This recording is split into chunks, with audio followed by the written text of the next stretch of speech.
Thank you, Angel, for that suspiciously terse introduction, grudging introduction. Thank you, ladies and gentlemen, brothers and sisters, for coming. I apologize for the spider bite that makes me limp in this cretinous way to the podium, but this is part of the price that one pays for the mid-peninsula idyll at this time of year. And I'm glad that the subject, of course I'd like to think that it was the speaker, but I would also hope that it was the subject, had magnetized you here, unless it is that on such a beautiful evening you don't really have anything. No, that can't possibly be. Even I, spider-bitten as I am, I'm not as lame as that. No, look, this is a grave moment, and it's a time to revisit a phrase that became a cliché a little while ago in the hands of our last president, the concept of the axis of evil, and my claim to expertise on this is simply that I am, as far as I know, the only writer to have sampled the different conditions of these three regimes, or samples of regime. The kind of government, as I'll start right out by phrasing it, considers the citizen essentially to be the property of the state. The danger that sort of government poses not just to its own people or to its neighbors, but actually to the civilized world order. And the discrepant forms which that takes, and in which one might have to think about it and possibly even think about confronting it. And we only have about an hour, I'm told, together, and you can count on me to do most of the talking, or at least that's what I aim to do, either Q&A or directly addressing you. But what I want to do is take no more than the first half, just to give you an idea of what these systems are like and why you should mind, and why you should take an interest.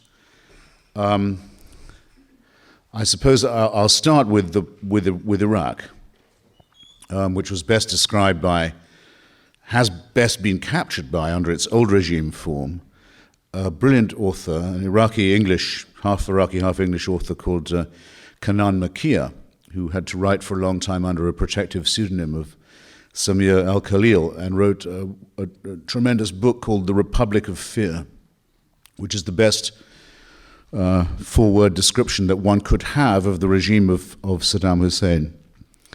If you can get hold of it, and you can, if you go back to look at the program that Kanan Makia and Hodding Carter once did for public broadcasting, you can actually get to see one of the most chilling, annihilatingly chilling, actually, videos ever made in the 20th century. It shows the moment at which Saddam Hussein, the actual moment at which Saddam Hussein seized power in Iraq for himself.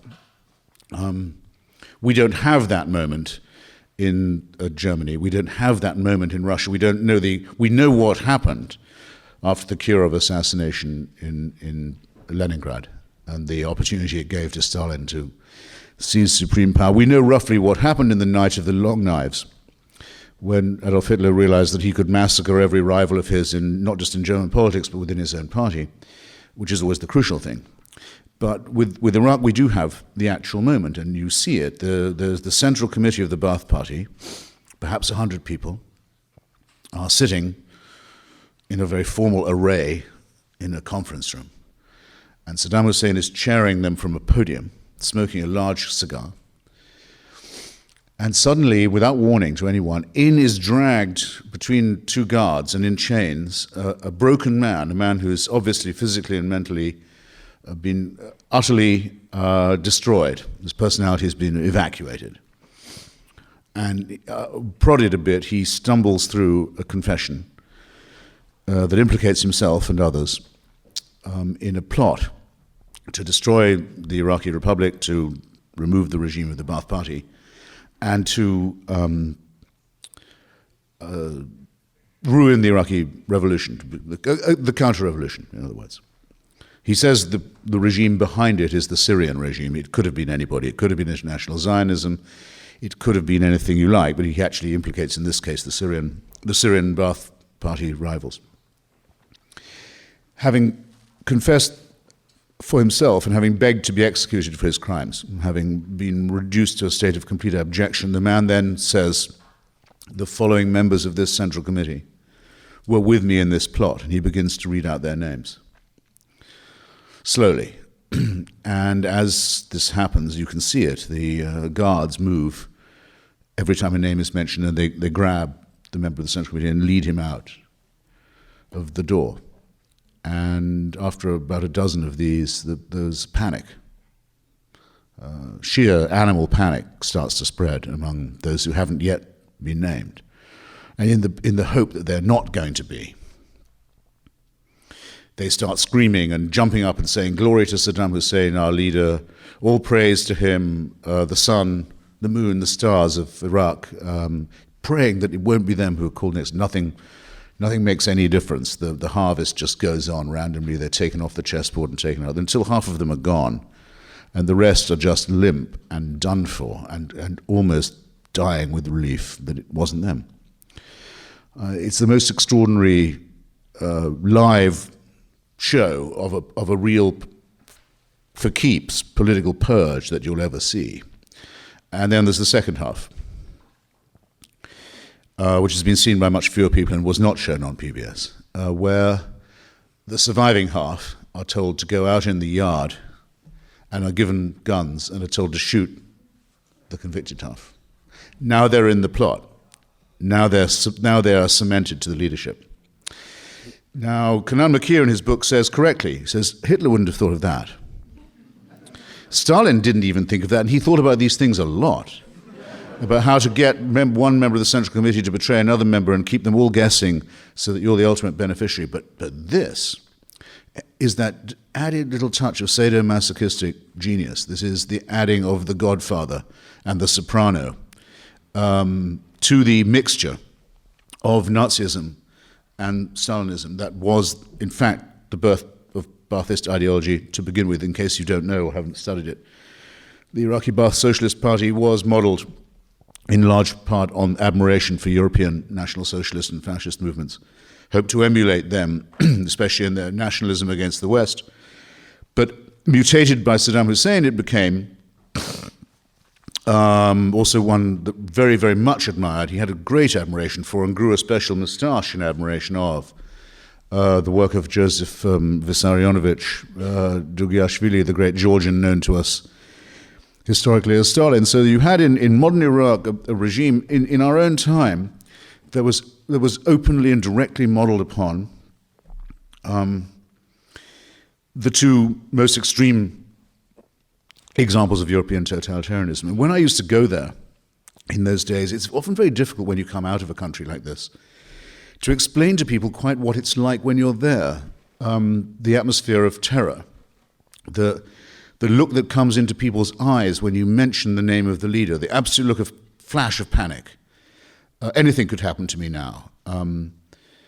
The person who spills their cup of coffee in the morning on a copy of the party paper that has the leader's picture on it, and everyone in the cafe goes completely quiet. You just desecrated a picture of the leader. The police are on their way now. You've just made the biggest mistake of your life. And it's very likely that your family will go to prison with you. And maybe they'll have to watch you being tortured. And if they do, they'll have to applaud. And if they have to watch you being executed, they'll be later sent a bill for the bullets that were used to be fired into the back of your head and your neck, because no one's exempt. And it's often, I think, very, very, very hard for people who live in civilized countries, democratic countries, to understand what it would be like to live even a day under a regime that was like this. I used to find in arguments about Iraq that I knew right away when someone didn't know what they were talking about. And the dead giveaway would always be when they would say, "All right, I agree, Saddam Hussein is a bad guy." I said, "That means you don't know anything about him. If that's what you think. You don't know what it would be like to be sitting at home wondering where your daughter was and finding out because the police came round and banging on the door handed you a video while they stood there of her being raped by their colleagues, just to show you who was boss." The word evil, which I began with, I think does need a bit of justification. Many people think that just even use the word evil is sort of naive or morally too judgmental, or you know what I'm driving at, too simplistic. And yet it's somehow a word without which we cannot do. Hannah Arendt, in her study of totalitarianism, borrowed from Immanuel Kant the concept of radical evil, of evil that's so evil that in the end it destroys itself. It's so committed to evil, it's so committed to hatred and cruelty, that it becomes suicidal. My definition of it is the surplus value that's generated by totalitarianism. It means you do more violence, more cruelty than you absolutely have to stay in power. You've already made your point. You've done everything you need to do to make people realize that you're in power, but you somehow can't stop. There has to be a special appetite. There must be special prisons for rape. There must be special graves, mass graves, just for children. There must be the desire to see how far you can go. And even if you know this will in the end bring retribution, it's worth it in some sense for its own sake. Maybe that's the only redeeming thing about it. Maybe the irrationality is the one saving grace of it, but at any rate, it's not a word, it seems, that we can abolish from our vocabulary. If you doubt me, just ask any liberal how they're going to vote at the next election, and they'll always say it's for the lesser evil. Somehow the word is necessary, even in a relativistic term. I haven't started with Iraq. I haven't begun to tell you what it's like. The nearest I can come from personal experience would be, I suppose, being present when a mass grave in the Shia districts of the south was being opened, Hilla, near Babylon, just after the intervention in 2003. And I was there. I'd gone with a group of my fellow reporters, and the temperature in Iraq at midday around that time goes well above 100, and you have to be coated in sunscreen at all times, and you're coated in sweat anyway. And it gets in your hair and in your clothes and on your face. You're sort of covered in slime, in effect, protective slime. And that's fine until the wind gets up a bit as the mass grave is being excavated, and you find that you're being covered in a coat of powder, grey powder, which is made of people. It's the filth and the smut of people who've been buried en masse for a long time, are just being dug up and are being now blown around in a grey cloud. And if you want to feel dirty, if you want to feel dirtied up by the experience of fascism, try finding that you're 12 hours away from a shower and you can't get dead person out of your hair or off your face. There's nothing you can do about it. You're stuck with it. You're tainted. You're polluted, and you're living in a country, or visiting a country in this case, which is digging itself slowly out of a generalized mass grave.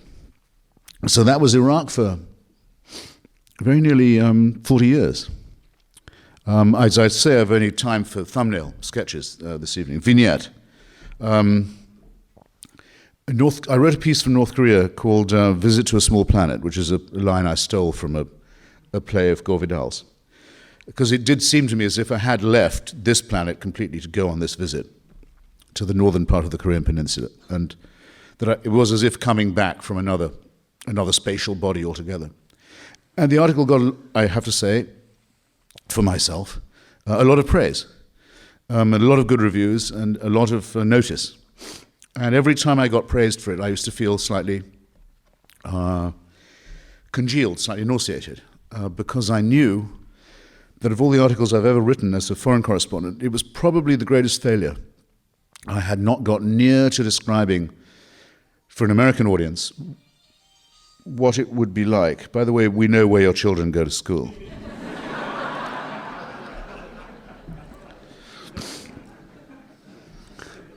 What it would be like to be a North Korean even for a day. And I'm not sure I can try it even now. I'll give it a shot. My friend Martin Amis wrote a book called The War Against Cliché. Actually, The War on Cliché. Saying that as all of us who write and think and speak try to remind ourselves there's nothing worse than using borrowed phrases. There's nothing, once you've said the heat was stifling, She was rummaging in her handbag. To win 2 Nobel Prizes was no mean achievement. Once you're using someone else's words, and that's part of literary intellectual death. So we try and avoid it. So when I went, I'm reeling back a little here, just to spoodle back. When I went to Czechoslovakia under the old communist regime one day in the 80s, I thought to myself, whatever I do, whatever happens to me in Prague, I'm not going to use the name Kafka. I'm just not going to do it. I won't do it. It's so easy. Everyone else does. I'm not going to. I'll write the first non-Kafka mentioning piece. So I went to this meeting of this then unknown dissident, Václav Havel, and various of his Czech friends and Slovak friends in an apartment in Prague.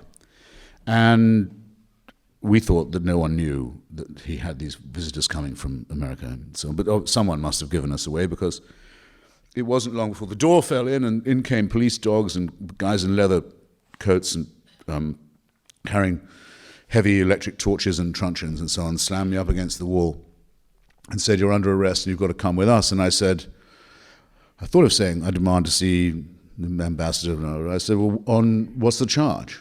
And they said, "We don't have to tell you the charge." And I thought, fuck. Now I do have to mention Kafka. Totalitarianism is a cliche. Dictatorship is based on cliched thinking, on very tried and tested uniform stuff. They don't mind that they're boring. They don't mind that they're obvious. Their point is made. And I thought, now you're going to make me do it. Well, multiply that by as much as you can, and you have the following surmise. I went to North Korea, finally got in. Took me a long time, had to go under a second identity, had to pay a huge bribe. I was there, I got there. And I thought, I know what I'm not going to say about North Korea. I'm not going to say it. That school children are marched to school carrying pictures of the dear leader and the great leader. The loudspeakers speak of nothing but the great leader and the dear leader. At workplaces, there are sessions set apart every day for cries of hatred against the United States and the West and South Korea. I'm still not going to do it. They won't make me say 1984. They just won't make me do it.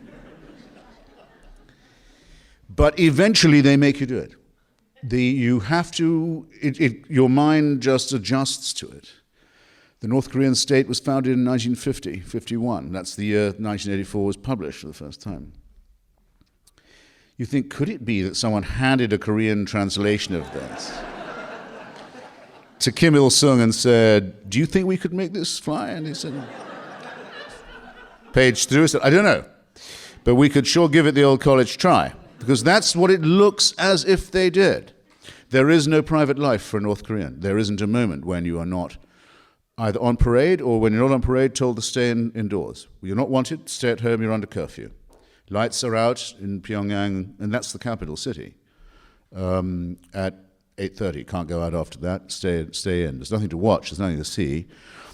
All television programs, when it's working, are all about the dear leader, as are all operas, all films, all concert performances, and all public lectures. There's nothing else to talk about. The life of the human being, this is what I failed to convey in my article, is completely pointless. There's the concept of liberty or humor or irony or happiness or love doesn't exist.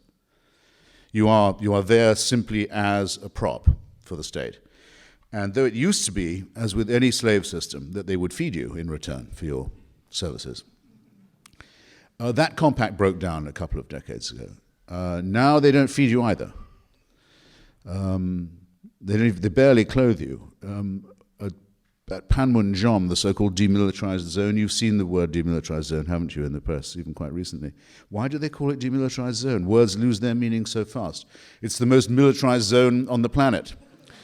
There are nuclear mines sown in that DMZ. There's a concentration of force and violence on either side of it that is unequaled anywhere. It's the most militarized zone in the world. That's the only place where North Korean and South Korean soldiers meet directly, face to face, staring at each other across the table. They change guard about 5 or 6 times a day. The North Koreans naturally put up their best soldiers to stand there, to put the best, bravest, toughest face on North Korea. The best ones they can find are 6 inches shorter than the South Korean ones now. That's what a famine state is, on top of a slave state. We now have millions and millions of North Korean children totally stunted in mind and body, who will have to be dealt with at some point, who have been raised to believe that they live in a regime that is run by a god. And I must just indicate, but I was going to do this later, but I'll say it now. There's a thing that it took me ages to notice about reading George Orwell's 1984. I wrote a book about it. I've written many articles about it. It took me a long time to notice something that's so obvious that it's crying to be said. In 1984, it's assumed there's no more religion. There's no church in 1984, not even a tame state church. There's nothing. No one mentions the idea of faith, except in Big Brother. Quite interesting. It's as if it's an entirely secular dictatorship. In North Korea, you might think that was the case, since it has an officially communistic ideology, but it's not. It's the most religious state it's possible to imagine. It's actually two people who have been fused into one. Maybe this is reminding you of something. There's the Father, and there's the Son. It's one short of a trinity. Another way of phrasing it is this. When the president, our president, writes to Kim Jong-il, the son, the dear leader, he doesn't call him Dear Mr. President. He calls him Dear Mr. Secretary. You ever noticed that? Why is that? Because he's not the president of North Korea. He's the head of the Communist Party, the North Korean Workers' Party, and he's the head of the army. He's not head of the state. The head of the state is his father, who's been dead for 15 years. So it's a necrocracy, if you like. Or a mausolocracy, or a thanatocracy, in which the one has been fused into being with the other, and where both of them are said to have had miraculous births, attended by miraculous phenomena, such as, for example, birds singing in Korean when they were born. So that this is possibly the most theocratic country I've ever seen, or that there has ever been, where the only duty of the citizen, starving and stunted and enslaved, as he or she may be, is the worship of the leader and of the leader's father. I'm not quite sure how far I've trespassed on my time, and maybe someone would give me a wave. You have another 2 hours. You're so good. Well, I should say a few words about Iran, which is the one I've visited most recently, and which is maybe the one that's nearest the front of our minds. The Iranian people were converted to Islam not very much longer after the conquest of the Arab world by Islam, but they refused to adopt the Arabic language, and it's a great point of pride to them that Persian culture and the Persian language and Persian literature survived the conversion to Islam, and the conversion to Islam also was, for most of them, not the Sunni majority form, but the Shia one. So there's a great discrepancy between Iranian society and many other of what we think of as Arab Muslim states and systems. And there are many, many, many discrepant views within the Shia theology about what's the proper role of religion in society or in the state. Should it rule now? Should it claim to govern people in the here and now? Or should it wait until the Messiah, the 12th Imam, comes back, and would it only be then appropriate for religious rule to bring about a world of universal justice and vindication? This is a very live argument in Iran and among Iranians, and has been for a very long time. But since the advent of the Ayatollah Khomeini, sometimes called the Iranian Revolution of 1979, I would say myself the Iranian counter-revolution, since the entire people of Iran and every layer of Iranian society took to the streets to overthrow the Shah, only to find that their revolution had been taken from them and hijacked by a clerical caste, who then used violence against all those who had helped them to overthrow the Shah and imposed a dictatorship of their own. I believe that's better described as a counter-revolution than a revolution. It was a revolution anyway. But ideologically, the version of totalitarianism I'm talking about here has a religious name. unlike Iraqi Baathism or Kim Il-sungism, it has a directly mainstream religious name. It's called the Velayat-i Faqih, the guardianship of the jurist or the cleric. Originally invented to say that orphans, children, mad people, lost people were to be looked after as wards of the state. Khomeini decided that this velayat should be extended to everybody. Everyone in Iran is now considered to be a child, with a paternal authority vested in the Guardian Council and the Supreme Leader. And they're supposed to be grateful that they can never, for a moment, not be afforded this wonderful protection. The father who will never go away. The father who will never quit caring for them. It's ironic, I think, that this should be the case in Iran, and I think that those who proposed the idea and kept it going for the last 2 decades failed to notice something exactly to do with paternity. The Iranian people lost, we think, at least 1 million, maybe 1.5 million young people in the terrifying war that they waged with Saddam Hussein. In order to make up the numbers, after this very depleting war, the Ayatollahs promised Iranian mothers very large subsidies if they would breed more children, which they did. If you had a large family, 4 or 5, you would get a great deal of state subsidy. The consequence is what I call a baby boomerang. There are now, we think, probably more than 50% of the Iranian population is under 25. And it's rather outgrowing the tutelage of parenthood. And so the mullahs have, by accident, by unintended consequence, brought about a generation that doesn't like them. In particular, among the females. So that the moment is coming, I think it may already in fact have come, when the Velayat-i Faqih will no longer work. But in the meantime, the appearance of an open society, not an open society, but a relatively open one when compared with Saddam's Iraq or North Korea, but where all is allowed, but all is guided, and all is finally decided by a Guardian Council, has reached the point that Lenin described, the point that Lenin used to describe as a revolutionary situation, viz., a situation where the old order cannot continue in the old way, is unable to do so, and where those whom it rules do not wish, have no further desire to be ruled in the old way. So the crisis of totalitarianism with which I began is now where I'll stop, because I've just got the relevant signal. And to say that there is, and we must hope that this is a constant finding. We may be flattering ourselves as mammals and primates, but it could be that there is something incompatible between us and our needs and our desires and our nature and the idea of a human system that can guarantee everything, that can control everything, that can know everything, and that can control and know and run everybody. And on that hope, we must repose our own hopes. So thank you for being my prisoners, and I look forward to being your hostage in the next half. Thank you.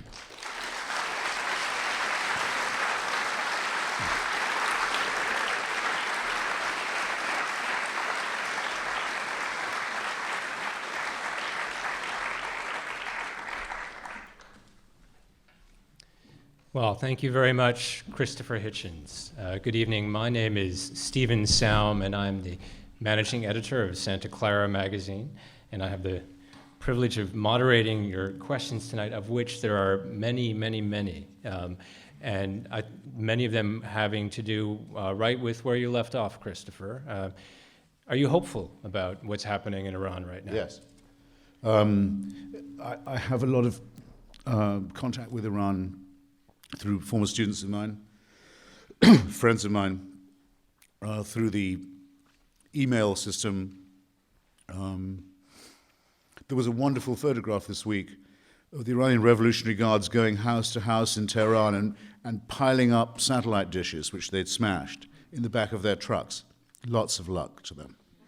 It's too late. In Iraq, under Saddam Hussein, it was death to possess a satellite dish, and people didn't. was too risky. For a while it was death to possess a typewriter because it meant you could type out something twice and pass it on. It worked, in fact. Iran is too big. Tehran is too big. It's swollen with immigrants who are fleeing the countryside. Large illegal population, huge subversive student population.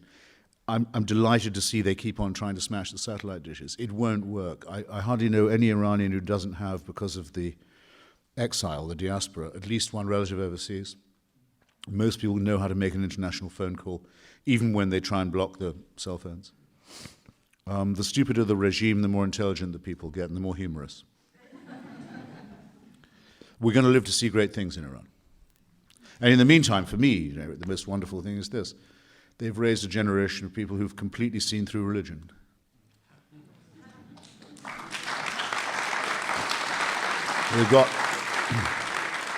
They've got no more use for these verminous mullahs at all. It's a wonderful thing to see. So a number of questions ask, what do you think U.S. policy should be toward Iran and in conjunction toward North Korea? Some folks, of course, worrying about an Obama administration that would be more likely to fall victim to appeasement. Well, the problem is this. There are two, not tracks, there are two clocks ticking in Iran. One is the democracy movement clock, which is ticking now faster than it was, but it's got a lot of catching up to do. And the regime, remember, still has the monopoly of violence. And the Basiji and the goons who they employ may only represent 5 to 10% of the population. I'm sure not more, but they do have a lot of force at their disposal, and they're very ruthless. And then there's the clock that's ticking towards nuclear weaponry, towards where these same goons will have nukes. Unless everyone here is very, very much unlike me or very much younger, they'll have had the fear in their life that one day a madman or a mad regime will get hold of a nuclear weapon. Well, you're about to find out what that feels like. And now that's where we can say that's not their internal affair. Iran has sworn repeatedly before every international body, the European Union, the UN, the International Atomic Energy Authority, it doesn't seek nuclear weapons, but it's lied. It's been caught lying. It's developing them very fast. It's going to use them for nuclear blackmail, not against Israel, in my opinion, but against neighboring Gulf Sunni states like Bahrain, which it will claim as its Kuwait. And then it will say, we walk into your country, what are you going to do? What's the West going to do? What's the UN going to do now they know we've got nukes? Sorry if I bang on about this, but I think it's very important. I was in Beirut the other day. I got into a punch-up with the Hezbollah, the Iranian client in the region. The Hezbollah, at their election rallies, they lost very badly in Lebanon, by the way, I was pleased to see, as I think they did in Iran, by the way, if the truth were known. But you couldn't help noticing at the election rally that the Hezbollah symbol now is a nuclear mushroom cloud. That's the party symbol with some Islamic words written underneath that I hardly need to translate to you.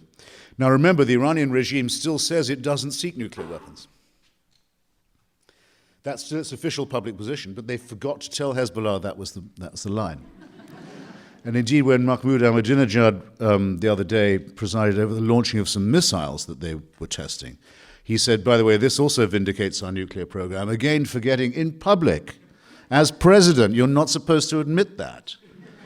They've solemnly sworn they don't. So among the crimes that would be committed if they were allowed to get nuclear weapons is no international law of any kind or any resolution of any international body would be worth a dime if they could tear it up that easily and just laugh at us. So the question is one not for me, but for everyone, or for the president, but for everyone in this room. Which do you think is worse? That the mullahs get a bomb after the way they've behaved to their own people and to their neighboring countries, and the way they intend to go on doing so, or that they be told that they can't have a bomb, and that we'd accept the logical and probable consequences in either case. You don't have to answer now, but you do have to ask yourself. There's a question here that asks if you were to wear a button defining your politics, what would it be? And I should note, you are in fact wearing something on your lapel this evening. Our radio listeners can't see that, so maybe. This is the flag of the largest people in the world who don't have a state of their own, the Kurds. There are 40 million Kurds, we think, in Iran, Iraq, Turkey, Syria, some in Lebanon also. It's the largest national ethnic group that doesn't have a state. The Kuwaiti royal family has its own vote at the United Nations. The Kurds, with 40 million, don't have any representation at all. So I wear it in solidarity with them and in solidarity with the autonomy that they've managed to build in liberated northern Iraq. Now, you've written that the next Middle East war involving Israel, Syria, Iran, and Hezbollah will take place on Lebanese soil. You mentioned that you were just in Beirut. So you see any way in avoiding this, or? Well, the dress rehearsal of it has already taken place there, via Hamas and via Hezbollah. The encouraging thing in Lebanon, at any rate, is that there's a majority, and it was proved again the other day, that believes in civil society, separation of religion from state, good relations with Europe and America, free press, unveiled women, and no private militias within the state, only one national army. They don't want a Hezbollah private Shia militia that's armed and trained by a foreign power, and all that goes with that. So we have to make it our business, I think, to make it plain to people like that we are on their side and they needn't be in any doubt of it. Now, are we sure that that is what they in fact think or are in fact hearing from Washington? I'm not at all certain that it is. It's a shift in geography now, but staying within the axis of evil. What about the two journalists who are being held in North Korea? What can be done to free them? Well, like everybody else in this drama in Korea, those young ladies are hostages. Everyone in North Korea is a hostage by definition. They're slaves of the state. They're disposable robots and treated and considered as such. But unfortunately, so are the South Korean population because, as most of you will know, the capital city of South Korea now at last, after a lot of struggle, capital city of a democracy, Seoul, is very, very near the border with North Korea. And it's believed by good judges that North Korea could destroy the capital city, Seoul, in a matter of hours, just by saturating it with conventional fire, of which it has enormous batteries stacked next to the border. So that if we were to decide to denuclearize the increasingly promiscuous North Korean testing grounds and proving grounds, which we could do in an afternoon ourselves, a very easy thing to take out North Korea's nukes, we don't know that they wouldn't be crazy enough to destroy millions of their fellow countrymen in the South as a revenge. So everyone's a prisoner. Everyone's in a stick-up with a mad hijacker. And no one's willing to call this person's bluff. Now, I don't think this can go on for very much longer. Something has to give in this.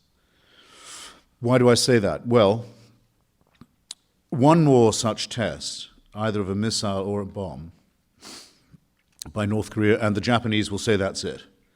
We can go nuclear too. We know they can.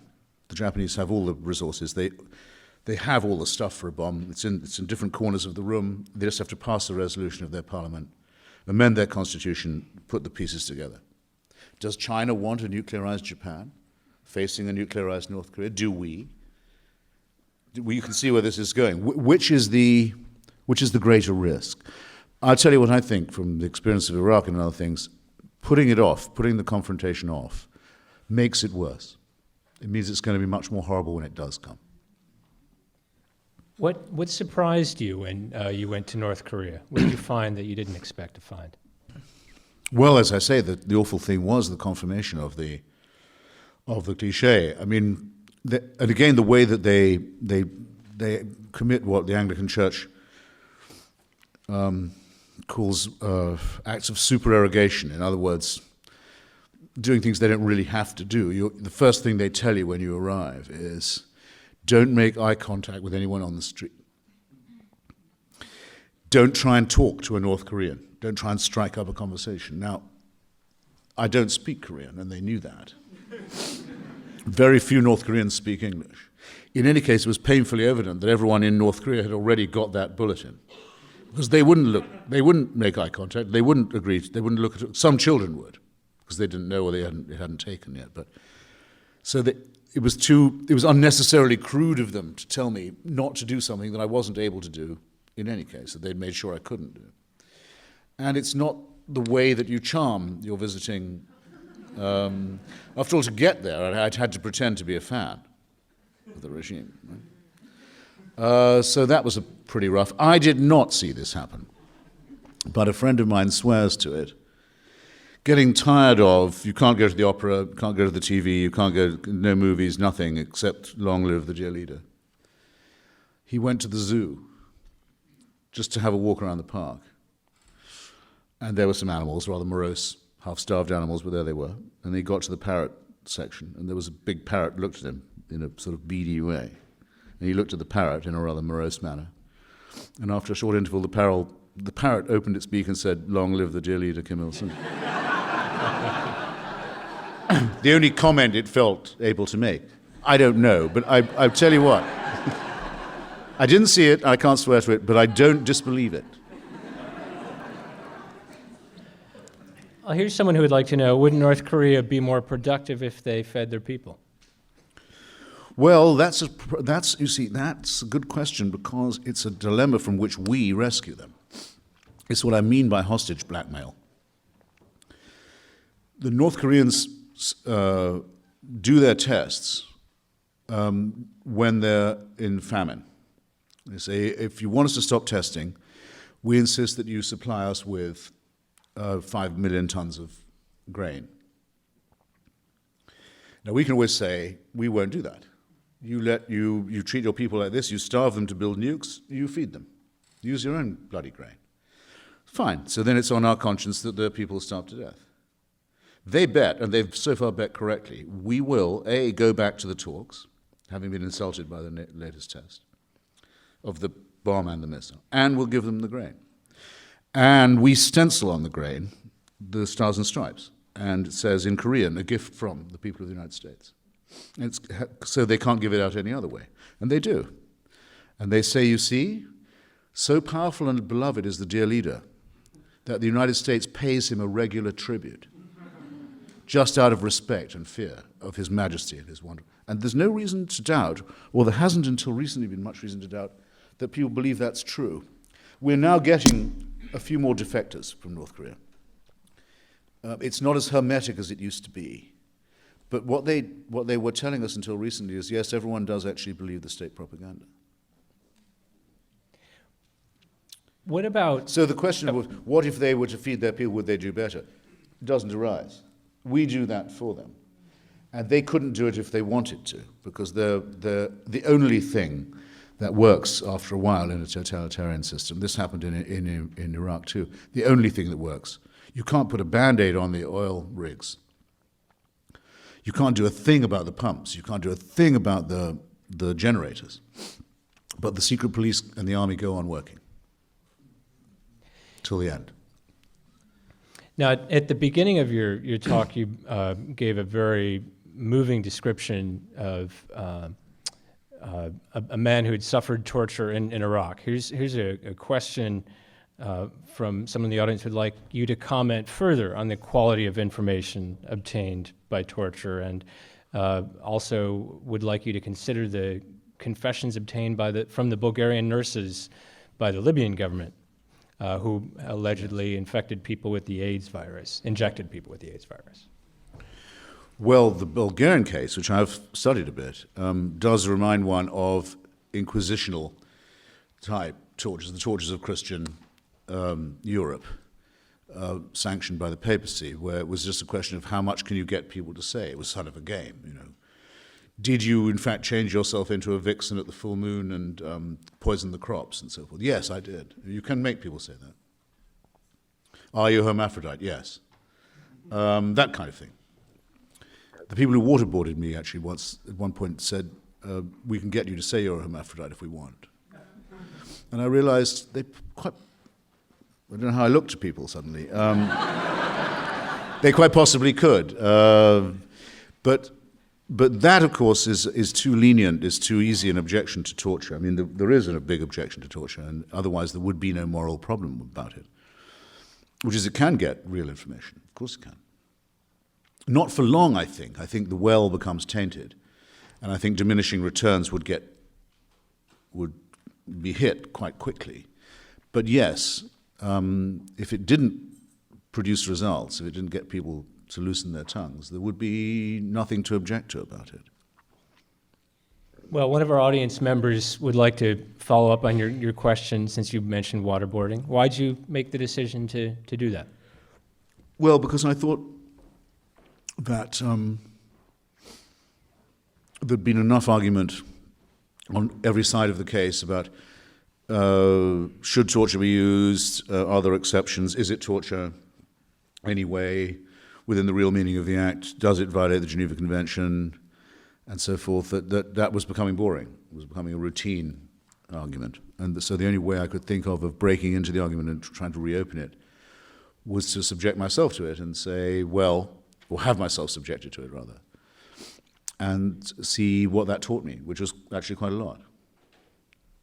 So what did your colleagues and family say when you told them that you were going to do that? Well, they were slightly, I mean, I have to give you the most truthful answer, as I said to my interrogators. I owe you the best answer I can give you. I'm slightly surprised to get my letter of the night before saying, just in case, here's what I want done. Because I'd had to sign a paper that pointed out to me that you could very easily die from this. Not from drowning, though, by the way, don't believe what they say to you, that it's a regular thing in the New York Times, waterboarding simulates drowning. It doesn't simulate drowning, it is drowning, except in slow motion. It's the real thing. But because of that, you can get a stroke or a seizure or heart attack. And I'm 60 now. So I had to be indemnified against all this. So I thought, well, I'd better make some provision and preparation. So I wrote to Carol and said, just in case. I think she hadn't expected to get that from me that night. Nor had I been expecting to send such a message for a Vanity Fair assignment. But there you go. These are strange times. 60 seems like a good age to write a memoir. And in fact, rumor has it that you're at work on one. Oh. Is there any juicy stuff that we can look forward Sure. to?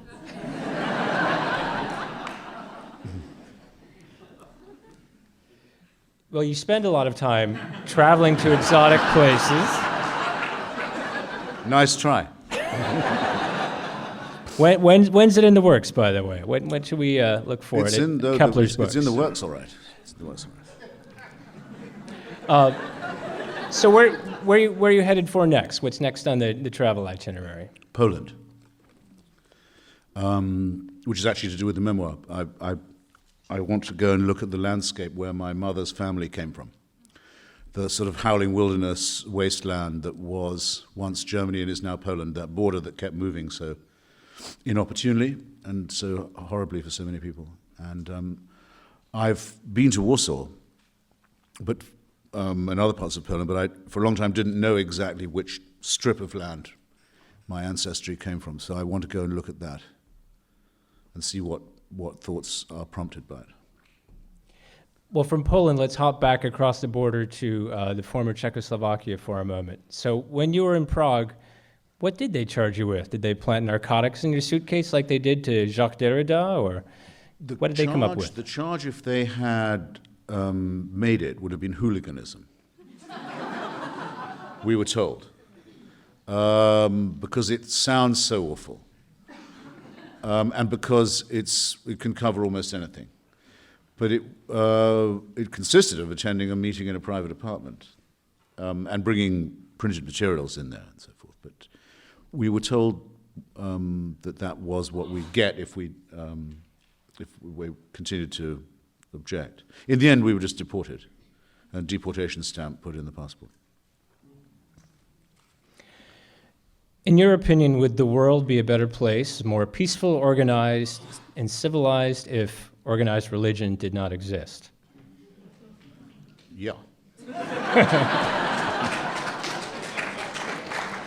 Bien sûr, it would, yes, it would. And one audience member wants to know, which religion or belief system do you find the least repulsive? Well, no, it's a good question, because I do say, and I don't just do it to have a provocative subtitle, that religion poisons everything, and people say often when I go and speak or debate on religious sites and campuses and holy territories and so forth, you mean everything? I mean chess, Italian cuisine and so on. And I say, actually, yes, because it insults us in our deepest integrity by saying that we wouldn't know where right and wrong came from if it wasn't for divine permission. And we wouldn't have a meaning to life if it wasn't by supernatural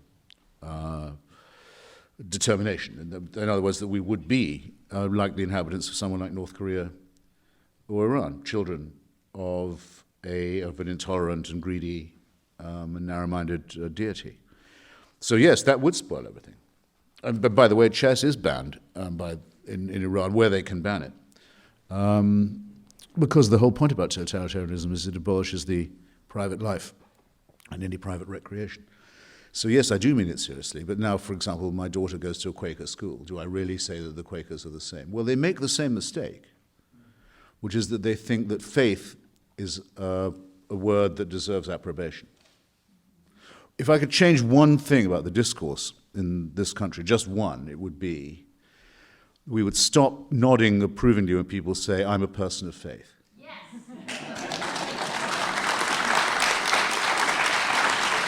Because what are you nodding at? The guy who you know is a glib asshole for saying it in the first place would, even if he was a sincere asshole, would be saying, I hope you like the fact that I'm willing to take an enormous amount of very important stuff completely on trust without any evidence of any kind. I say, I'm not going to admire that. I think that stinks. So, and I'm afraid the Quakers are just as guilty of saying that faith is a good thing, whereas in fact it's the most overrated of the virtues, if it's a virtue at all. This may or may not be a related question. Have you ever hiked the Appalachian Trail or been to Argentina? Argentina I've done, and there's a very odd bit of the Appalachian Trail near the Housatonic River in Connecticut, where I had a brief stroll on the 4th of July 1977 until the mood for exercise left me again. But Argentina changed my life. Argentina, big deal, Argentina. How so? Well, I was there during what's now called historically the Dirty War, the period where the death squads, the Escuadrones de la Muerte, were roaming the streets of Buenos Aires and picking people up, and the word desaparecido came into our language, the disappeared, using the disappeared as a verb. He's been disappeared, or she's been disappeared. And watching that and interviewing some of the people who'd been victims of it and then meeting some of the people who'd been doing it was a huge thing for me. And,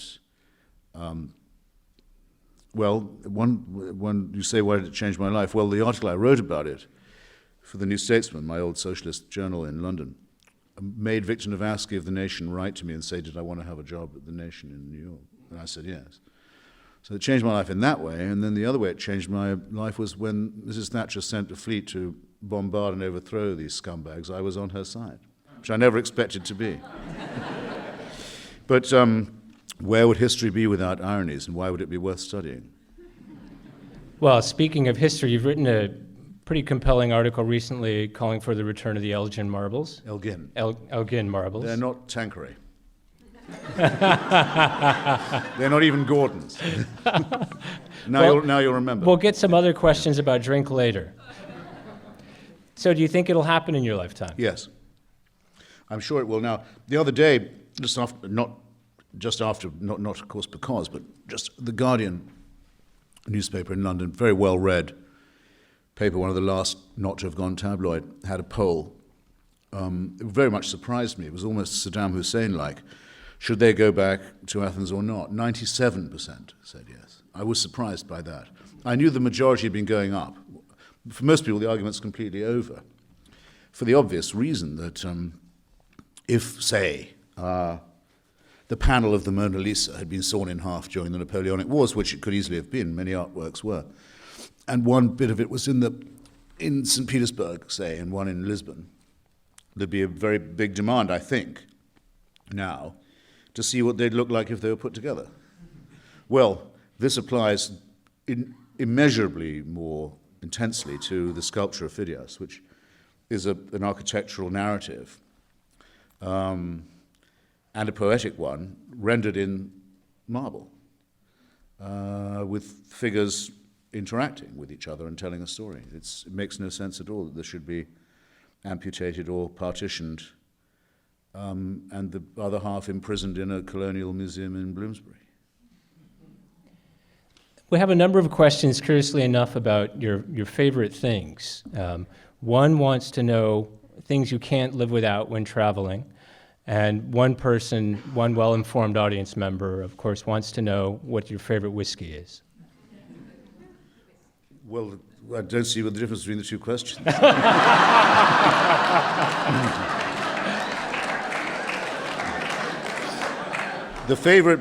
The best blended Scotch in the history of the world, which was also the favorite drink of the Iraqi Ba'ath Party, as it is still of the Palestinian Authority and the Libyan dictatorship, and large branches of the Saudi Arabian royal family, Johnny Walker Black. Breakfast of champions, except no substitutes. Well, here's a question about religion again, about religion and climate change. How do you see religion affecting or being affected by climate change? Well, I've noticed that the more flooding there is, the more bullshit gets talked. I mean, it was very noticeable in the Asian tsunami. Sri Lanka, which is a country I know a little bit and care about, it happened, as you remember, around Christmas, New Year. The Muslims of Sri Lanka said, we knew this would happen. The Christians were using alcohol for their Christmas celebrations. The Buddhists said, we knew this would happen because of the horrible Muslim slaughter practices.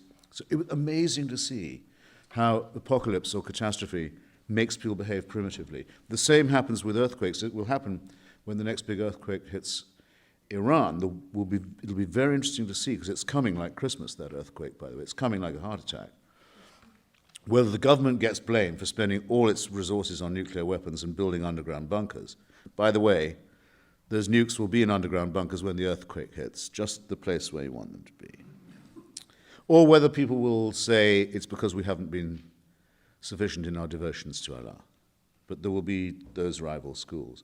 There were British bishops in the later flooding in London who said that it was because Tony Blair had legalized homosexuality. This kind of cretinism is incurable. But unfortunately, for those of us who take the warming threat seriously, that means we're going to have to put up with more of it as there's more inundation. Well, at least for this evening, we're out of time. Too much. So thank you very much, Christopher Hitchens. Thanks for having me.